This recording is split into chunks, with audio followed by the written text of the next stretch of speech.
Welcome to the Pride and Prejudice Book Club. I'm so excited to welcome today our author who's being interviewed, Brandon Dragan. So, welcome, Brandon. Thank you very much for having me. I'm excited to have a good conversation. We appreciate you saying yes to the interview invitation.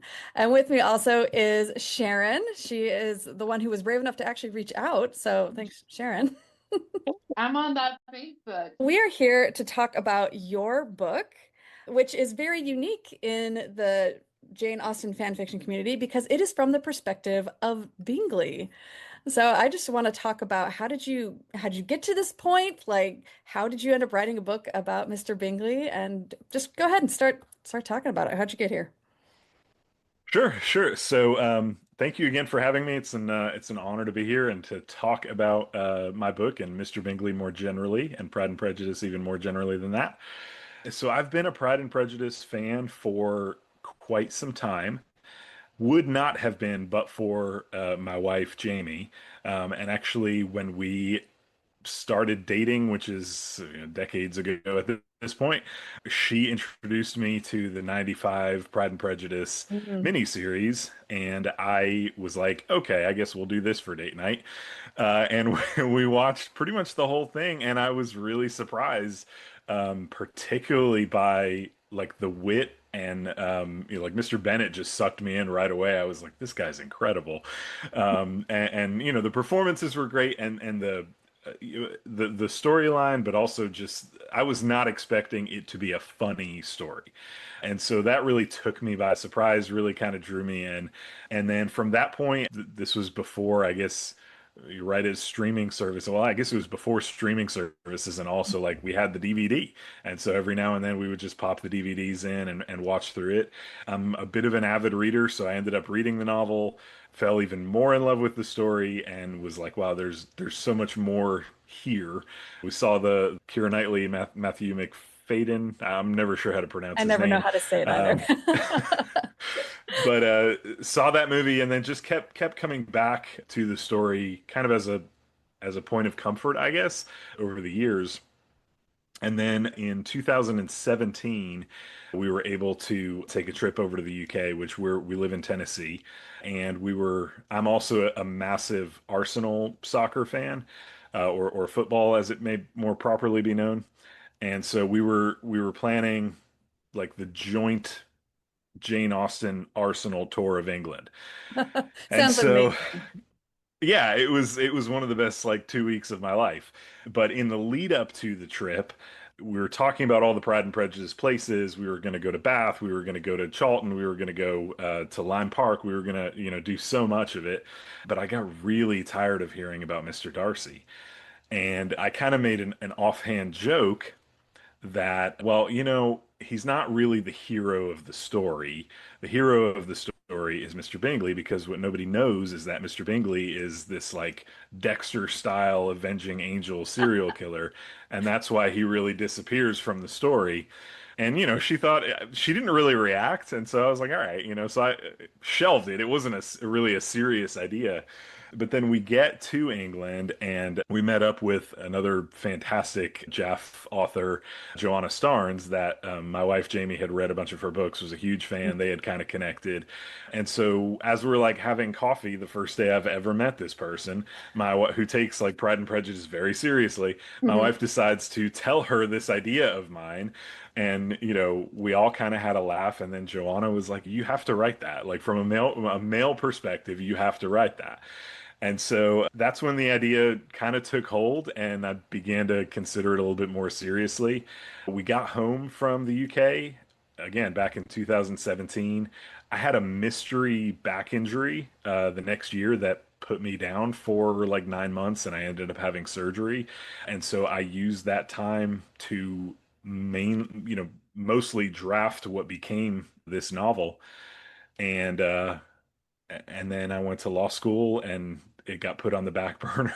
And then, here we are all these years later, and it's just released. So that's pretty much the story. Oh, At wow. pesky law school. Yeah. That'll take up a little bit of your time. I just realized I haven't even said the name of the book. It is Mr. Bingley, Just as a Gentleman Ought to Be. So I got my copy from Amazon. I got the Audible version on the recommendation of Sharon because you lucked out, and the person that narrated it is Ben Fensum, who is, I guess, TikTok famous for doing his impressions of the Bennett family from the 95 Pride and Prejudice. It's quite funny, but he did a phenomenal job bringing your He book to did Thank life, you. I such have a to say. good job. Thank you. I Yeah, went he into really it did. blind, and I was like, my mouth was just on the floor the whole time hearing Ben Benson narrate these gruesome Gruesome events. murders. Yeah.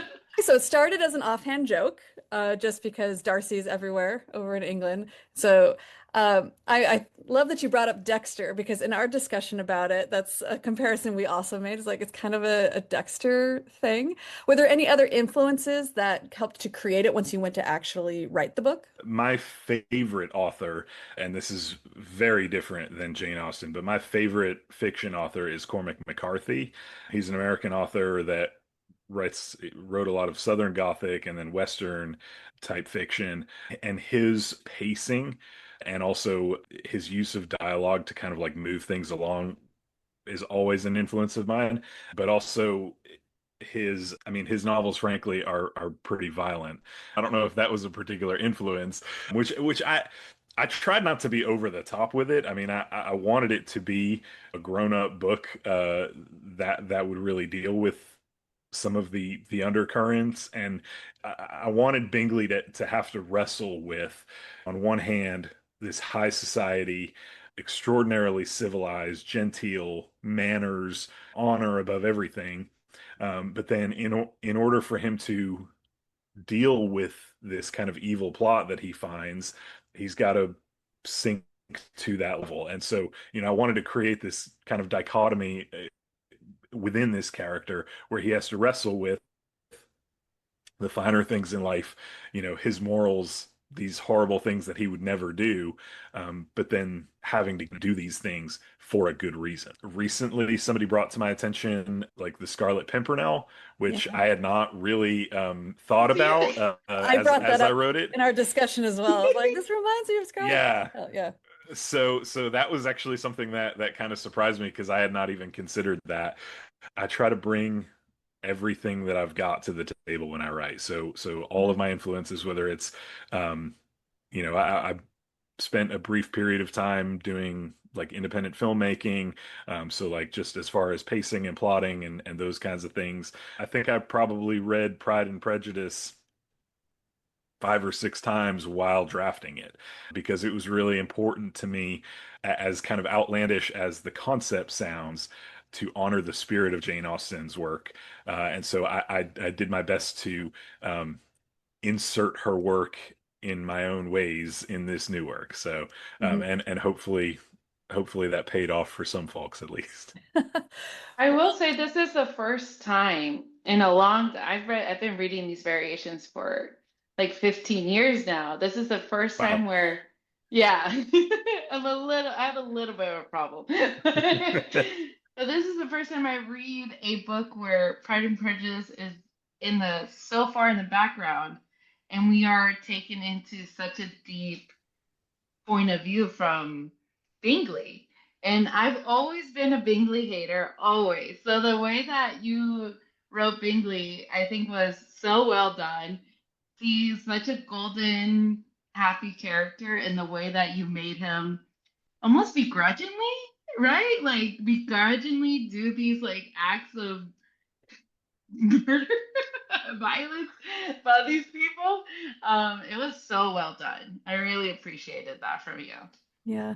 We could tell that you had cared about the original book because the references you make are spot on. As actually, I remember at the end of the book, you have him have a discussion with Jane and then leave to get her answer later. And at first I was like, wait a second, there's no, second time. And then I was like, oh, wait. Yes, there is. And I had to correct myself because the movies never show the 2-day thing. Just the book does. And so it was like, okay, he's paying attention. He knows what's going on in the book. Yeah, I really took the timing of it all seriously too, and that was a big challenge because anytime you pigeonhole yourself into the creative world, so to speak, there are limitations that you have to deal with. And so, Bingley doesn't completely disappear from Pride and Prejudice. Like he pops up in different places, but at the same time, he is gone. And there is this, these periods of time where you don't know what he's actually doing. And I guess the assumption in reading Pride and Prejudice or watching one of these movies is that he's just out there enjoying his life. And so I wanted to ask the question, what if he wasn't? It was fun for me as I started digging in to find other potential motivations for other beloved characters, because once you so drastically alter what is known about a character, so I mean, just in this case, Bingley has uncovered this vast web of these horrible deeds that are being done by the aristocracy in England, and there's no police force at the time, and so he kind of finds it takes it upon himself to correct some of these actions himself, so to speak. But what does that do to his relationship with Darcy? And frankly, I've mentioned this to my wife a time or two, but I actually kind of paint Darcy as a better character than Jane Austen did, particularly at the beginning, because now, Darcy is in this role of, Bingley confides in him. And so Darcy is kind of this support while also keeping him tethered to this world of wealth and affluence and also morality and honor that Bingley eventually struggles to get back to. Mhm. But yeah, I kept the book close at hand. Like I said, the timing of it was interesting for me to kind of be able to plot within this other plot, see if I could make that happen, and hopefully it was satisfying. Well, your opening line talks about the darkness within a man and very closely mimics Jane Austen's famous, a truth universally acknowledged line. And I apologize, I don't have the text because I listened to it on Audible. But did that come at the beginning of your writing? Did you work on that line throughout the writing, or did you do it at the end? Like, how did you end up creating your opening? Yeah, I think that was actually pretty much the first thing I put on paper because I wanted, like I said, I wanted to honor Jane Austen's work, and I wanted to signal that right off the get-go that like this is not something that's going to be so far flung that it doesn't resemble Pride and Prejudice, and so I wanted it to be very clear up front. This is going to be a drastically different take, but hopefully in the spirit and the honor of Jane Austen's work. Um, you know, I don't know. But yeah, that was pretty much the first thing that I wrote. And then as I went through it, found other opportunities to kind of spin some lines from Pride and Prejudice and spin some characters. I mean, I think my personal favorite is when I have Bingley and Darcy checking out Netherfield, and Darcy's kind of he's not too high on it. And Bingley's like, there's it's a great county. There's so many pretty girls here. And Darcy says, so that's your design in settling here? And Yeah. Bingley responds, design nonsense. Yeah. Being able to take little nuggets like that and kind of turning them on their head was a lot of fun. And that happened, throughout kind of as I saw opportunities. Yeah, as a Jane Austen nerd, I definitely caught those and appreciated them because there's always a fine line for me when I'm reading where I don't want people to copy too much because I'm like, I know the book. I don't need you to just tell me it. But when you do something clever, like you said, that particular one, mimicking what Mrs. Bennet was doing over at Longbourn, but they're over at Netherfield, that was very fun. Yeah, thank you. I tried not to be too overt with it, and I think that was also kind of my challenge was, I kept in mind readers who maybe because prior to this novel, I've released two other fiction books, neither one of which have anything to do with Pride and Prejudice, and so not that I have an enormous readership or anything like that, but I had people who had read my prior books, who frankly. Me dropping this idea of like, oh, now I've written a Pride and Prejudice variation was probably a surprise, right? And so I wanted to write this from a perspective of somebody who didn't know anything about Pride and Prejudice book, but also somebody who is, maybe as yourself, a self-described Jane Austen Pride and Prejudice nerd would really find some meaning and some gems in it. Like you said, I tried to drop a lot of that in without being overt because it would be very easy to copy Jane Austen's fantastic prose verbatim, but I didn't want to do that. Yeah, yeah. The comparison usually hurts if you do it too much, you Hmm. I Exactly. call it scrapbooking. There's some authors that just cut up the words and paste it, but you did it so wonderfully where it was like you said, if you haven't read Pride and Prejudice, you can still enjoy this book. But if you read Pride and Prejudice, I think it's more shocking know. for the Bingley characterization of it that you're like, what's gonna happen next? What is he doing? My whole time hearing this, I was just like, Bingley, what are you doing? So it's so interesting how you wrote it in such a way where non Pride and Prejudice readers and Pride and Prejudice readers can alike can enjoy this book. Yeah. Thank you. So how did you come up with the crime that he is avenging? Because I imagine that was probably a delicate decision about like, okay, what is bad enough that needs to be avenged, but not in a way that then we don't like Bingley. That's a fine line to walk there.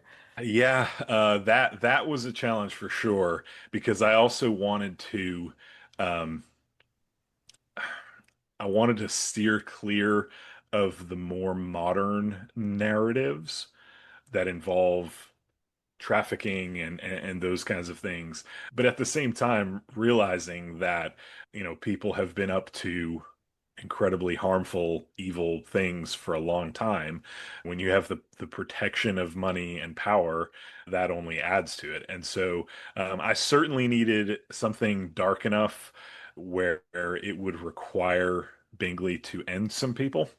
But again, I didn't want to be too overt about that because I didn't want it to be graphic in the sense of like of the crime that was being committed, just kind of string along enough of you kind of get the picture of what's going on. And then at the same time, particularly with the Maitland character and his connection to one of the victims, I wanted to put a human face on um, I didn't just want these victims, in quotation marks, to be like these nameless, faceless, because that's what they would have been. And so I wanted to put a human face and a human touch on that as well, so that we recognize the actual victims of horrible crimes like this. For Bingley, it's a motivator to like, oh, okay, like I have to keep going until this stops, even though I don't necessarily want to. And so yeah, that was a challenge. I didn't, like I said, I didn't want to be too like graphic about that because I felt like that would kind of take away, but hopefully there's enough there that people understand why Bingley is doing this and root for him, while at the same time not having to delve detail into graphic and ugly details about those Hmm. kinds of horrible things. You didn't have a flashback scene of like Bingley discovering the plot or him like initial in a scene where he like initially finds out everything and in my head he gets like disoriented and he's like what's happening does he sit with it, does he go into action right away, or why was that scene not included for this book? So I wanted to leave that a little bit murky too, because Bingley's past is also a little bit murky. We just know that he's relatively fresh into his money. I wanted to kind of tie in, that maybe his father was treated poorly by some of these people, Hmm. and so because he was seen as this upstart who was like elbowing his way into their world, especially being from the north of England, and so I wanted to leave that a little bit murky, but also from the standpoint of really up until the end, Bingley is not sure who all is involved in this. And so, hopefully as a reader, you are coming along on this journey with him as it unfurls and you see who is involved that you were like, I knew it, I knew it, I knew it. And then maybe they weren't involved and so kind of to just leave those general questions open. I also left open a lot of the we'll call it like intelligence gathering. Um, I didn't want to go into like granular detail about how do we find out, how do we confirm, what is the evidence, because I feel like that would have really slowed the pace of it down. That was where I think the character of Wilshire, Mr. Bingley's trusted steward, who is, yes, named after Jack Wilshere, the Arsenal player, um, where the readers hopefully grow to trust Wilshire, that he is obtaining this reliable information. And again, if you think, Bingley's got money to spend on informants and spies and all that kind of thing, and so you kind of let them do their work in the shadows, so to speak, and then you're really able to focus on Bingley going after some of these guys and his own struggle with it. hmm This is very outside the genre that I typically read. I mean, even aside from Pride and Prejudice, this is outside of Sure. the genre that I read. But I will say, what I appreciated very much was the there was like the murders were probably still more than I particularly like, again, just because not my genre, but it wasn't so gruesome that I'm like, holy cow, I can't read this book. So I definitely appreciated too that you were light on, we knew what evil they were doing, and we don't need to be told what evil they're doing. It's like, oh, I get Yeah. it. I get it. That's bad. They're Yeah. bad people, very, very bad people. And so it kept me reading. And I really did appreciate too the way that the other characters were presented, especially Hurst, was a big red herring for a good chunk of the story where you're like, wait, is Hurst really involved in this? What is this going to be a turn? And then following the constable was a very fascinating journey of even seeing what would have been available back then, because my points of reference are very much CSI programs that they did not have access to DNA and things like that back then. So how would you have followed up on that? So how did you like, I guess what did what made you want to include the constable instead of just focusing on Bingley? And then how did you figure out what kind of things he could have done back then? Did you do a lot of research or what went into that?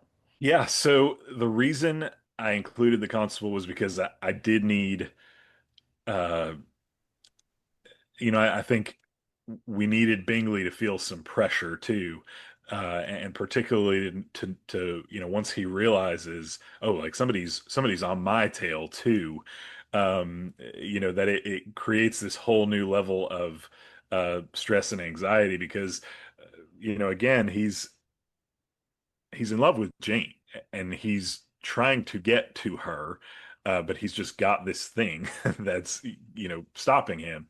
And at the same time, it's this thing that can ruin him, ruin his sisters, ruin his family if it's found out what he's been up to, particularly without much in terms of explanation.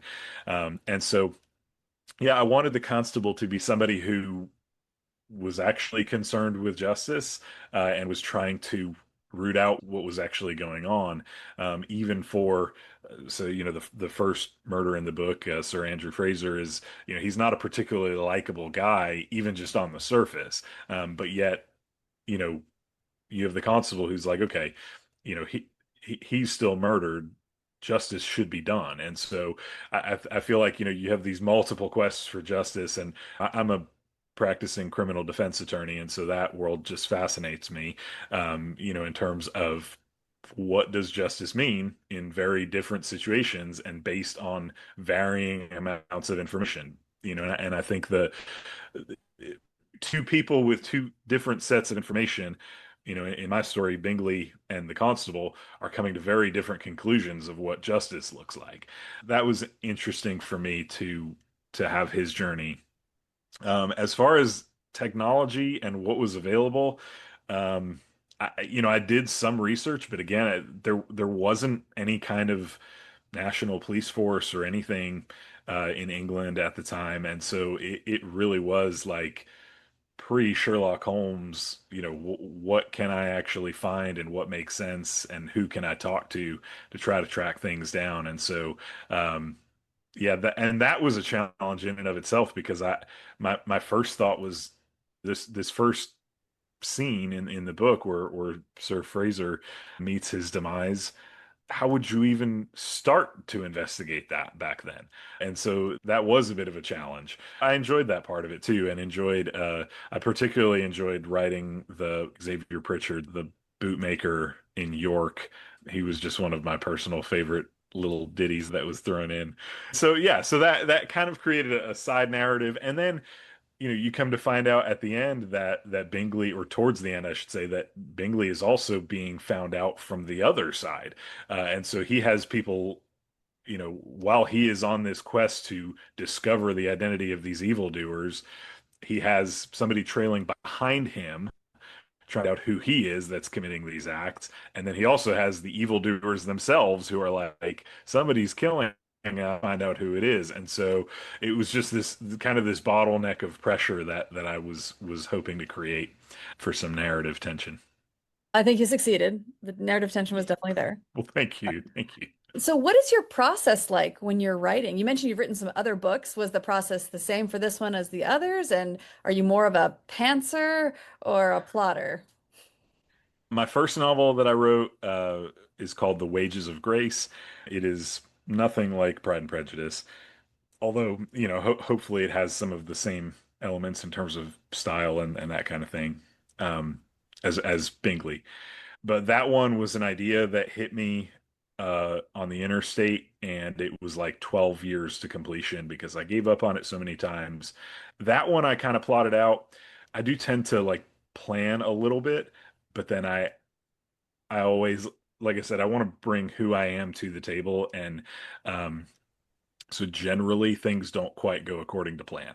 And a lot of times that's a good thing. Sometimes you will trace a rabbit hole and then you're like, I just wrote 10,000 words and none of this even makes sense. And so you kind of go back and you rethink some things. But yeah, I generally have an idea of like where we're starting, where we end, and then figuring out how we get there. But a lot of times there are detours along the way because I think when you just sit down and allow yourself to write and allow yourself to kind of empty yourself, and I forget who, it might have been Hemingway that said something to the effect of writing is easy. You just sit down at the typewriter and bleed. And like, I really take that somewhat seriously. And so, a lot of times you discover things in characters that came from somewhere in you that you didn't maybe know was there. And so, you just kind of allow them to run with that. And another really big piece of writing advice that I received a long time ago, um, that I take seriously, is not to judge your characters. Like when they come out on the page a certain way, don't make some moralistic judgment about, well, I wouldn't have done that or they shouldn't have done that, because whatever they have done, even if it surprises you as the writer, like there's a reason for that. And so yeah, there were parts in this book where I was like, oh, that is something I didn't really consider, and I like it, and we're running with it. Or even like, oh, I didn't even realize this character was involved in this way. And actually the kind of reworking of Mr. Hurst's character was not something I intended on. But I kind of wanted to just give an initial peek into, okay, maybe he knows one of these guys, and that's why when we meet him in Pride and Prejudice, he's super down because this guy's just gotten murdered, and so that's why he's drinking all the time. Mm. But then as that happened, things kind of unfurled a little bit, and I was like, oh, there's this character in there that nobody knew about, maybe. So, yeah, I enjoy that. I mean, yeah, I'm a planner, but it should be organic. Writing a novel is not a math equation. Um, thank God, otherwise I would get it wrong every time. But it should be an organic process that comes from within the writer, and so I try to take that seriously, and allow as much as you want to plan and you want to know where you're going, plan for unexpected things to happen, even to you as the writer. You have to spill the beans on how you got Ben Fensum to narrate your book. Was this before his TikTok series or because of his TikTok series? Did you reach out across the pond or how did that happen? So I should back up because my first endorsement that I was able to get of this book was from who I would refer to as Mr. Bingley himself, Crispin Bonham Carter, Oh, wow. who I I sent an advance copy of the book, um, with a letter just saying, I don't ever expect that you would ever read this. I know you have a life other than this thing you did 20 years ago. 30. But yeah, right. Oh, geez. Yeah. Um, but this character inspired so much of this, your portrayal of this character. And he was just extraordinarily kind to even get back with me, but to then endorse it. And I was floored and just incredibly honored by that. And so then the question became, yeah, who do we get to read this? Um, I didn't want to necessarily push this actor, and I don't know if he would have had any interest in actually sitting down and reading this project. But Ben was somebody I had in mind for years because he started the Pride and Prejudice series with him actually reading it very early on before he did all the kind of the pantomime version that blew up. And so same kind of thing. My wife, I mean, I think as I was still drafting this, maybe she sent me his TikTok and she was like, "This guy is so funny, and he's just got this great voice." And and so I kind of kept it in kept it in my mind. And then yeah, as we got close to that point, I just sent him an Instagram, like a cold call message. And again, was just like, I know you don't know me at all. This is crazy, but like, you have this mutual interest. I just wrote this book. Maybe you want to check it out. And I give him a lot of credit because I, I mean, again, he was extraordinarily kind just to get back with me. But he like really took some time to read it before he said yes. And I was really thankful for that because I didn't want it to be something that, he was just like, "Oh, this sounds fun. Sure, we'll do it." And then he got into it and he was like, "Oh, this isn't really what I was hoping for." And so, yeah, he got back to me. He said he really enjoyed what he read so far, and that, he would be happy to be on board. And that was just another incredible honor and a thrill, to have him. And so, yeah, so we set up the studio over in the UK near where he lives, and I think he spent 3 days recording, and then he had to go back for some edits afterwards. But yeah, he he I knew he was going to do a great job, but what I got from him was so much better than what I had ever dreamed of. I mean, his Caroline Bingley is just incredible. All of the characters. His Louisa is incredible. I mean, his Darcy is great. All of it. I mean, he even did the a Birmingham accent and an Italian accent, and he really went all out. And so I was absolutely thrilled to have him on board for the project. And again, I just think the product he put out as far as the narration and the voice acting was top notch. That's amazing. Did you have any notes? Like, did he try a character that you're like, oh, I would actually prefer the character be a different way, or did he kind of just nail all of them? He kind of nailed it, and the only thing he actually came to me with a few. I think Wilshire was one of them, and he was just like, "What am I doing here?" Because I don't really describe Wilshire in a lot of detail. Um, I mean, you have his mannerisms and that kind of thing. And so, I don't know. I think I was just like posh butler. I don't know, and he just ran with it and it was great. So no, he was very caring as far as what I thought too. But, yeah, I didn't really have any edits or revisions for him. The thing was just once they kind of got me the edited draft, was listening through, and if there were any spots that there was a word misread or something like that, we were able to patch most of that. But yeah, otherwise I just thought the job he did as an actor was incredible.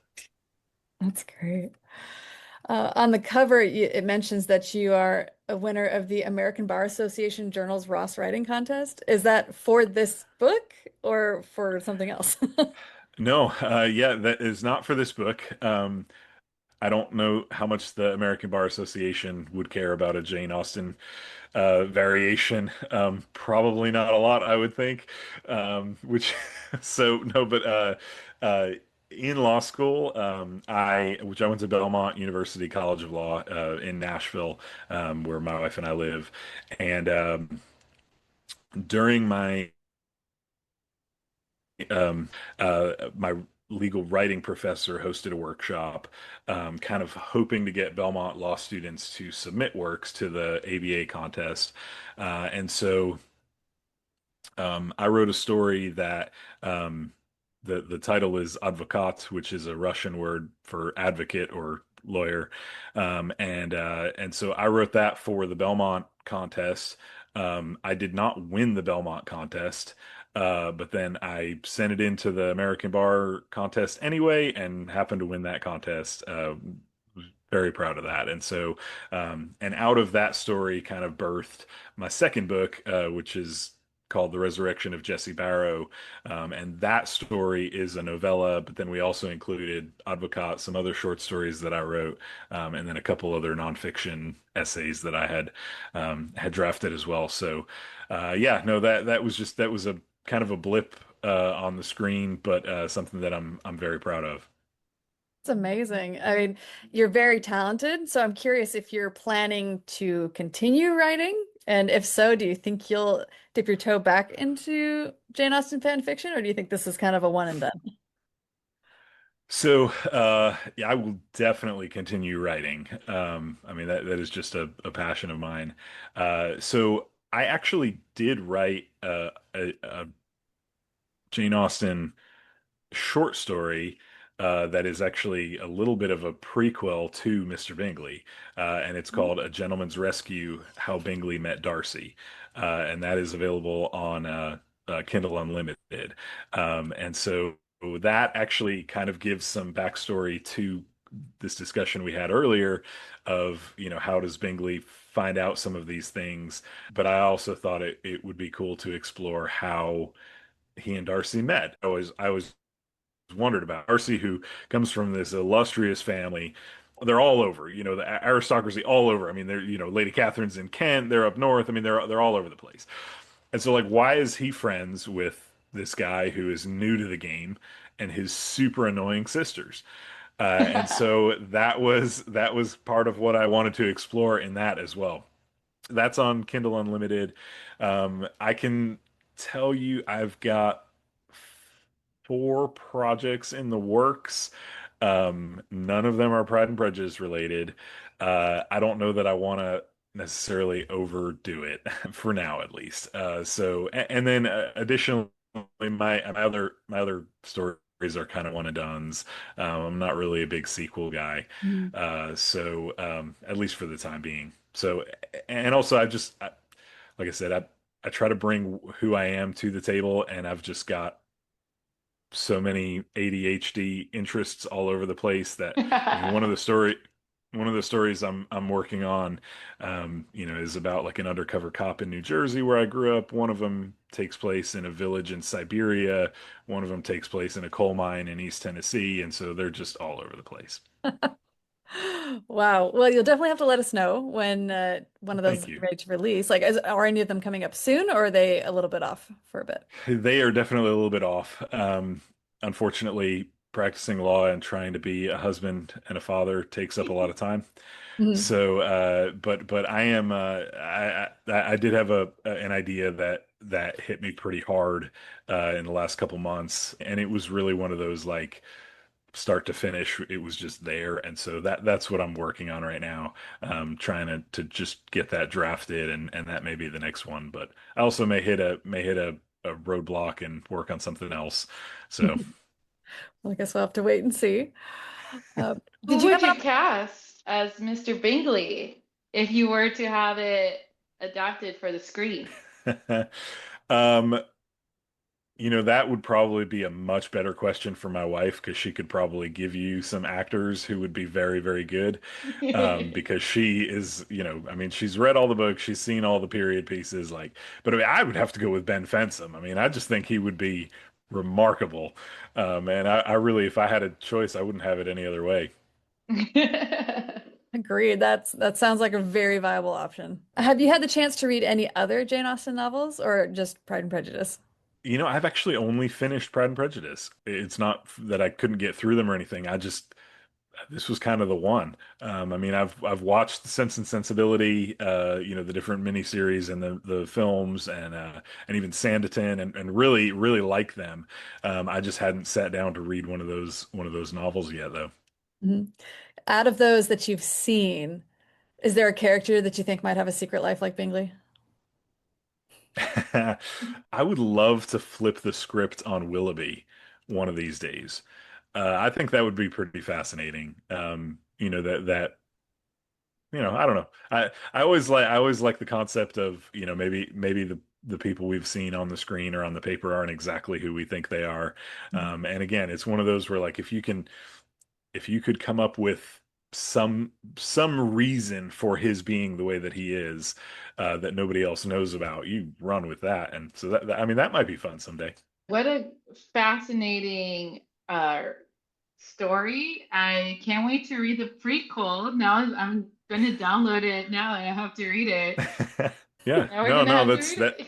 That's quite all right. Thank you. Yeah, again, it's called A Gentleman's Rescue: How Bingley Met Darcy. And yeah, I went back to Lee's father, and we find out the source of their wealth. But it was an opportunity to um, look at various characters in different perspectives, and it was a little bit more of an intimate look at uh, Caroline and Louisa, and I kind of had fun there too. That again, offering some alternative explanations as to why they turn out the way they do, and maybe it's not just because they're uh, like soulless, vain, um, emotional vampires. Maybe there's some depth there that we didn't know about. It's a little bit of an exploration of that, but then there's a few little clues that go that go into the Mr. Bingley novel. I forget what the word is offhand, but yeah, that was fun to write. I may come back and do a few more little things like that. That would be fun. I can't wait to read them. Yeah, definitely here Thank you. for it. I want to applaud you because I've had Bingley has always been an icky character for me. I've never liked Bingley, so when Jane ends up with someone else, I immediately like say yes, go, no Bingley. But you made me root for a character that I've disliked for so long, and I want to applaud to you for that because that was that to me. I would have never thought of Bingley as had more depth than he does, but. He did such an excellent job. And for any Bingley haters out there, this is a really good one to read. Yeah, so she was texting me and she said, I'm listening to this bonkers Bingley story and you need to check it out. That's how she recommended it to me. So that's how Yes. we refer to it in text messages, the bonkers Bingley story. But That's when great. you released the book, did you have any exposure to the Jaff community beforehand? And what kind of response have you gotten? I mean, I can see the ratings. So you're well regarded. The Audible version especially is like, hey, this is actually pretty good. But what kind of how has your interaction with that community been? So it's been amazing. And yeah, I wasn't really plugged in because I had not really read other like Jaff. I had kind of stuck with Pride and Prejudice, and so uh, we had gotten to know Joanna Starnes a little bit, and so and again, my wife has been a huge resource in that community. But no, it's everybody's been really kind, and I didn't really know what to expect because uh, here you are taking this beloved story that people really care about. And you're doing something completely different with it, that sounds, to quote Sharon, bonkers. Um, and so I was nervous about that, but I was just hopeful that people could see the level of care that I put into it, and the level of respect that I put into it, to create something of my own in a way that honors the great Miss Austen and her work.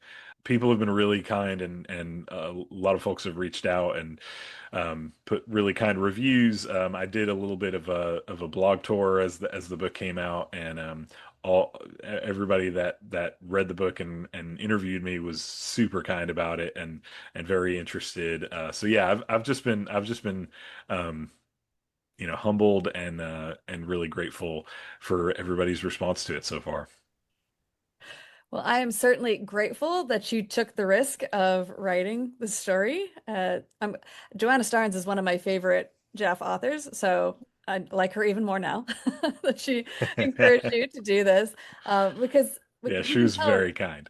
yeah, we can tell you put a lot of care into this story, a lot of detail, very talented writer. So kudos to you. Well, thank you But very much. That's thank very you so kind. much. Is there anything like, do you want to tell people, can they follow you someplace? Are you active on any social media? Anywhere people can find you? Absolutely. I am on Facebook at Brandon Dragan Author, and I think it's the same handle on Instagram. And then my website is brandondragan.com, and that's BrandonDragan. And so, yeah, so you can check out my other books there. I occasionally blog over there, not as often as I probably should. But yeah, I love hearing from people. I love interacting with folks, and so feel free to give me a follow and follow the journey. Well, thank you again for appearing on the podcast. Yes, thank you for talking Absolutely. to us. Oh, thank you so much for having me. This was a lot of fun and a real honor. Thank you.